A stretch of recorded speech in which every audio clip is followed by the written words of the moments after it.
why did you decide to speak out against these 3 ayuda programs by the government? Alam mo kasi, kung na rin nakakalungkot na rin. Every time I read about itong mga programs na to, katapos aggravated by the recent budget, na meron 26 million na nakalaan para sa AKAP. Mabuti na lang medyo dinelay ni Presidente yung release nito until magkaroon ng guidelines.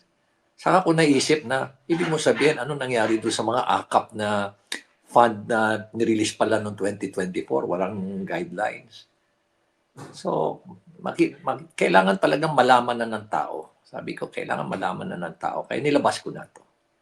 Kailan niyo po ba unang nabalitaan itong mga questionable practices kaugnay sa pamumudmod nitong AKAP, AIX at saka TUPAD? I remember sometime in October pa, Christian, binanggit na sa akin yung mga questionable practices na tuwing sasama ka sa sortie, provincial sorties ni Speaker, nakakatanggap ka ng 777. Ito ngayon 21 million.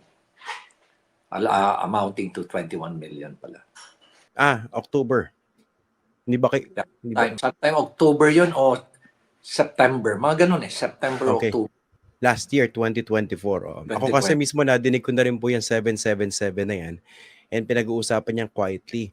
Pero paki-explain nga po yung sinasabi niyong 777, no? Ano po ba yung sistema nito? Well, ganito yun, Christian.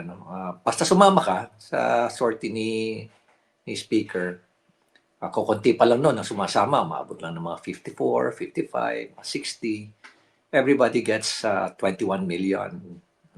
Pag i-disaggregate mo yon, 7 million na AIX o kaya meron kang choice na gawing AKAP, 7 million na MAIP at 7 million na TUPAD. So, 21 million total. Yung informant ko nga, during that time, nakakakwan pa lang nakakailan pa lang siya, sabi niya. Pero ibang kasama ko, naka-anim na sabi niya. So, pag-anim pala, sabi ko, so 6 pala. Abot pala ng 21 million, 60, 126. Ngayon, nung may nakausap akong isang kongrehista uli, sabi ko, pinakiramdaman ko muna siya Nung nakita ko siya na merong may idealism, tinanong ko siya, Kong, sabi ko, itong 777 ba ito, aware ka rito? Sabi niya, oo, aware ako dyan. Sabi niya, nakatanggap ka na rin? Oo naman. Sabi niya, nakatanggap na rin ako. Di ba marami na kayong, siyempre, nalaman na ng mga ibang kongrista na meron na palang 777. So, lahat na, dami nang sumasali. Oo, dami nang sumasali. So, ibig sabihin yan, dahil marami nang sumasali, 777, naging 77 na lang siguro. Hindi, 777 pa rin, sabi niya sa akin. Pero nilimit na lang ng 4 na beses na lang. Maski na ilang sortie ka sumama, basta maximum ka na lang na 4 na 21 million. So that's still 84 million per Congress, per lawmaker. So can you just imagine, per lawmaker, paano kung umabot na ng 200 o 250, let us say. So 250 times 84, ganun na karami, ganun pala kadali ang pag-disperse ng pera ng bayan. Kaya nakakalungkot, na utang tayo ng utang, tapos nakaw din ng nakaw yung iba. Tapos meron na naman ito na kung gastusin nila yung pera ng bayan, lalo-lalo na nitong parating na eleksyon, akala mo pera nila. Na kung ipamigay nila, talagang pinapahalata pa nila na parang lumalabas na galing ito sa bulsa ko. Ganon nakakalungkot talaga ang isipin. At bago pa i-release yung pera, magsasalita pa yung mga kandidato sa harapan nila. Ipunin nila yung mga beneficiary, tapos magsasalita pa sila. Halos lahat sila magsasalita pa. Sasabihin pa nila, introduce nila sa akin. Lahat mga kandidato. Sa bago nila i-release. Ganun na nangyayari sa ibang mga lugar din. Basically, nagagamit for their political agenda, siguro in aid of free elections sa 2025. Pero linawin po natin na mayor yung binabanggit nyo, 21 million per Congress fund under the 777 scheme. Ibig sabihin ba nito, yung kongresista na merong na magiging parte ng 777 scheme Sa kanya ba yung 21 million or siya yung merong discretion kung sino mabibigyan ng 21 million? Yeah, valid kung yan, discretion niya yan, 21 million. At karamihan, according sa mga ibang mayors na kakilala ko, sabi nila sa akin, many of the beneficiaries nitong 7-7 are actually political supporters nila. Talaga? Political supporters. So yung mga kongresista ang nagsasabi kung sino mabibigyan ng AKAP, AX, tsaka tupad, ganun po ba yan? Yes, marami ring maayos na kongrista, no? Marami ring maayos na talagang pinapaubayan lang nila sa kanilang mga city social welfare dahil maganda yung relationship nila sa kanilang mayor, no? O kaya sa mga governors. But in many instances, hindi na. Wala nang kwanto wala nang konsultasyon sa city social welfare o sa local government unit. Basta meron silang sariling listahan at karamihan ng mga listahan nila, yung mga supporters nila. Kaya nga kung minsan namomblema rin yung DSWD, nagkakamot din yung mga DSWD.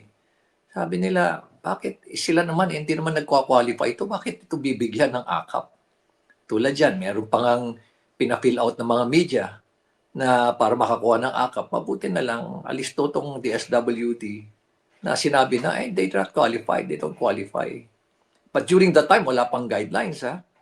Pero based dun sa definition pa lang ng AKAP, ayuda para sa kapusang kita, sabi nila they don't qualify. Kaya hindi sila nakakuha. Pero pinag-fill out pa rin sila ng form nung kongresta.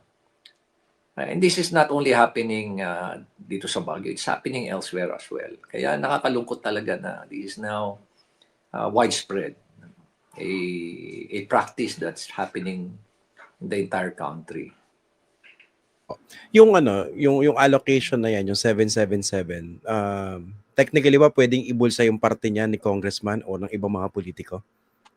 Well, according sa ibang mga mayors, nababalitaan daw nila na ang ibang mga kongresta, syempre sa dami, apurahan, pinapapirma na lang yung mga beneficiaries.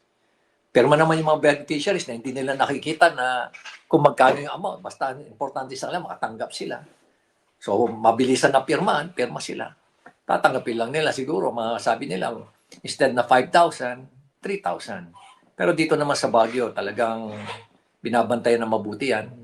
Pag sinabing 5,000 ang tatanggapin mo, 5,000 tatanggapin mo.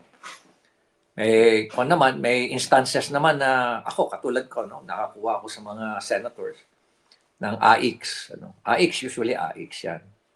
Yung AKAP talaga, bago pa lang yan Yung AIX talaga, there are instances na ang naibibigay lang talaga 3,000 para mas marami ang tatanggap. Yung ibang senator, mas gusto nila 5,000 naman. So, depende rin sa kung ano yung desire ng mga senators.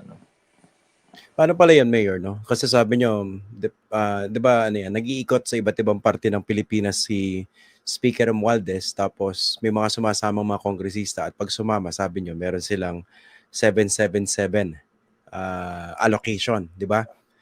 Yes. Pero kung ikaw yung kongresista, bakit ka kailangan sumama ron sa ibang lugar na hindi mo naman jurisdiction? So, anong pakinabang mo doon para sa iyong mga constituents? Yung constituents mo, nandun lang sa distrito mo, for instance.